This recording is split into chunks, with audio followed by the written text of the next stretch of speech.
Leo Tolstoy's Anna Karenina, Part 6, in which all our protagonists find the thin veneer of tranquility in their lives tested by family and friends, with farcical and tragic consequences.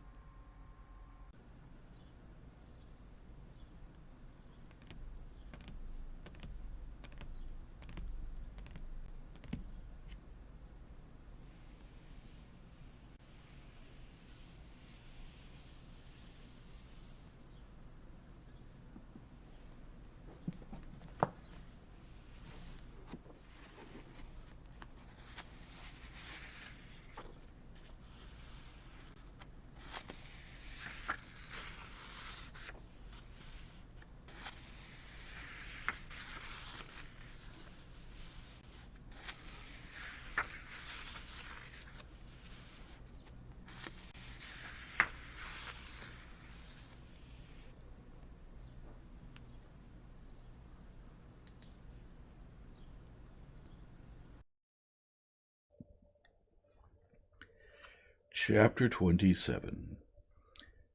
On the 6th day, the provincial elections were to be held. The rooms, big and small, were filled with noblemen in various uniforms. Many had come for that day only, acquaintances who had not seen each other for a long time, some from the Crimea, some from Petersburg, some from abroad, met in those rooms by the governor's table beneath the portrait of the emperor. A debate was under way. The noblemen in both big and small rooms grouped themselves by camps, and from the hostility and mistrustfulness of the glances, from the hushing of talk whenever an outsider approached, from the fact that people went off to a far corridor to whisper, one could see that each side had secrets from the other. In outward appearance, the noblemen were sharply divided into two sorts, the old and the new. The old were, for the most part, either in the old-style buttoned-up uniforms of the nobility with swords and hats, or in their particular navy, cavalry, or infantry uniforms. The uniforms of the old noblemen were of an outmoded cut, with the sleeves puffed up at the shoulders. They were obviously too small, short at the waist, and tight, as if the wearers had outgrown them. The young were in unbuttoned noblemen's uniforms, low-waisted and wide at the shoulders, with white waistcoats, or in uniforms with the black collars and embroidered laurels of the Ministry of Justice. To the young also belonged the court uniforms that adorned the crowd, here and there. But the division into young and old did not coincide with the division into parties.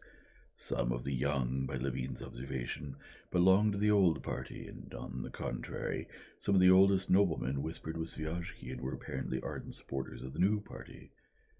Levin stood in a small room for smoking and refreshments by a group of his own people, listening to what they were saying and uselessly straining his mental powers to understand it. Sergei Ivanovitch was the center around which the others grouped themselves. He was now listening to Sviazhsky and Kliustov, the marshal of another district who belonged to the party.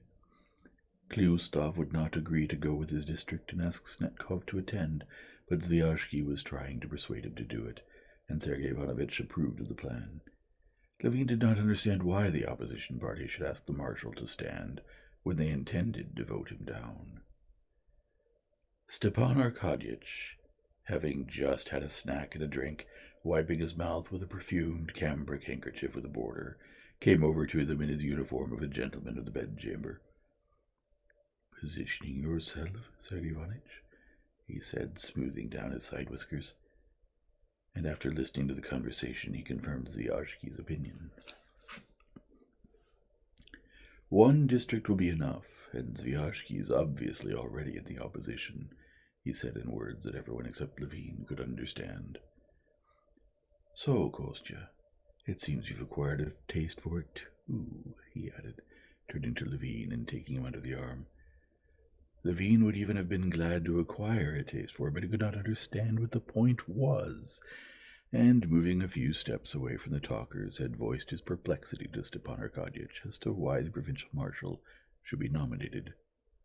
"Oh, sancta simplicitas," said Stepan Arkadyevitch, and he explained the matter briefly and clearly to Levin. If all the districts nominated the provincial marshal, as at the previous elections, he would be elected unanimously.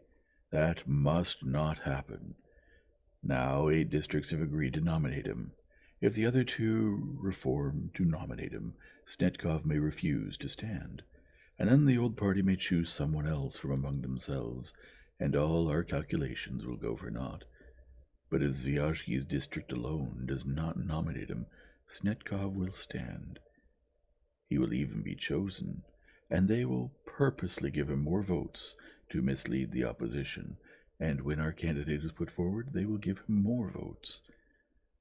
Levin understood, but not completely, and was about to ask a few more questions when everybody suddenly started talking and moving noisily into the big room.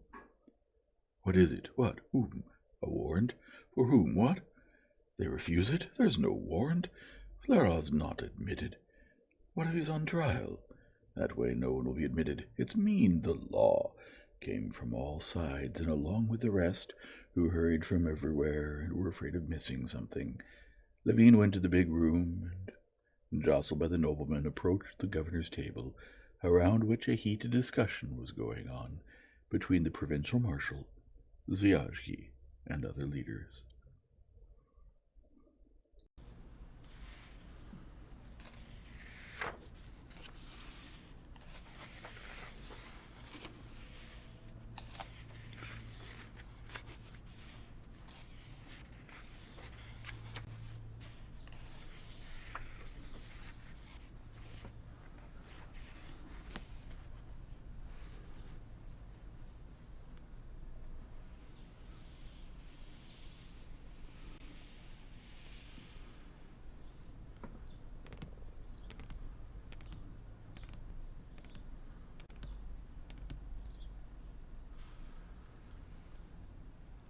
If you enjoy this format, please leave a like and subscribe and return tomorrow for the next chapter.